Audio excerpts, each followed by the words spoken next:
daí eu trago um caso para a gente discutir, para a gente conversar um pouco, tá? Que é um paciente que tinha uma prescrição de insulina e ele não utilizava essa insulina porque ele tinha medo de agulha, tá? E essa informação, ela não apareceu no consultório, no ambulatório. Ela apareceu quando a gente fez uma revisão da farmacoterapia durante a oficina de diabetes. É uma coisa que parece, né, óbvia, assim, olha, mas ele não usa, ele vai dizer que ele não usa. Só que não, ele nunca tinha comentado isso na consulta médica, né? E o médico continuava aumentando dose, continuava elevando, né, as unidades que ele utilizava de insulina. E daí o que acontece? Ele foi hospitalizado e com essa prescrição ele dá entrada no hospital, certo? Porque é a prescrição que ele tem, que está lá na pastinha dele.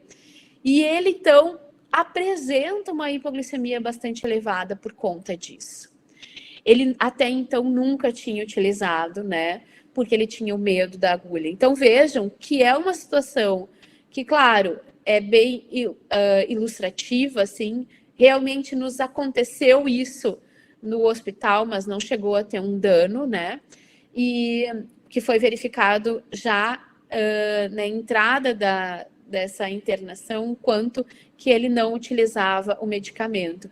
Mas podem acontecer quando, por exemplo, a gente não está no mesmo hospital e essa informação não é registrada no prontuário e ele entra num outro hospital, por exemplo, né? E essa informação se perde ou não é dada no momento da entrada. E isso faz com que a pessoa, sim, possa desenvolver um dano. Então, eu quero que vocês reflitam em relação a essas questões que não são ditas, né? Essas informações relacionadas ao diabetes que muitas vezes estão lá veladas, né?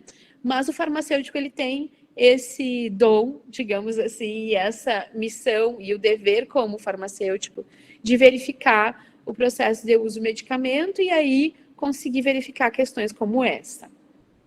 E daí eu me pergunto, né, como nós, como farmacêuticos, podemos evitar essa situação? Primeira coisa, né, já está tão comentado, já é tão dito, né, a questão do cuidado, que ele tem que ser centrado na pessoa, né, e não no paciente, que são coisas bem diferentes.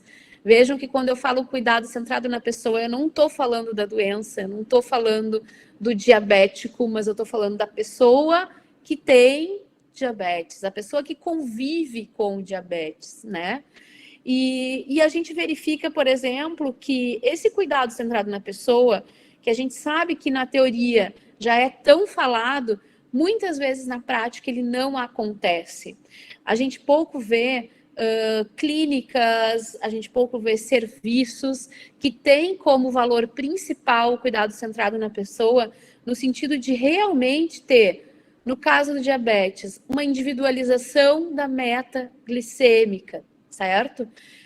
Realmente a gente vai compreendendo a situação da pessoa, a idade, todos aqueles parâmetros que eu comentei para vocês ali, numa forma de itens que fazem com que eu tenha uma meta mais individualizada, mais amena ou não.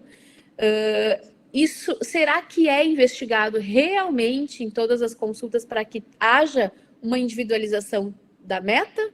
Ou a gente já inicia, quando a gente vai começar um processo de cuidado, já pensando numa meta estipulada vinda de fora?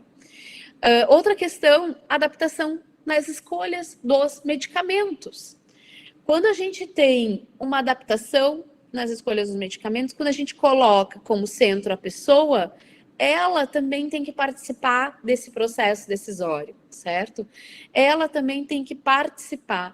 Essa pessoa que tem medo de agulha, ela não vai se adaptar nunca a uma insulina injetável. Então, a gente tem que adaptar essa condição. Para isso, gente, a gente tem que ter consonância com as preferências e necessidades e valores do paciente.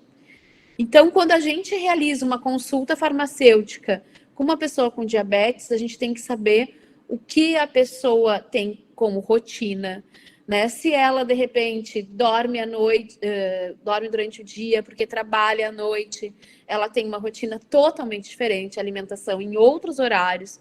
Então, a gente não pode já chegar com aquele nosso olhar pré-moldado, por exemplo, em horários específicos e convencionais. A gente também tem que pensar no valor do paciente no sentido, a pessoa tem medo de injeção. Eu não posso vir e colocar aqui, então, uma obrigatoriedade para que ela realize, né, essa injeção. Eu posso ter outra opção ou eu realmente ela tem que utilizar a insulina, né? Às vezes a gente não se coloca nesse lugar do outro e às vezes a gente não avalia, digamos assim, as opções que a pessoa tem.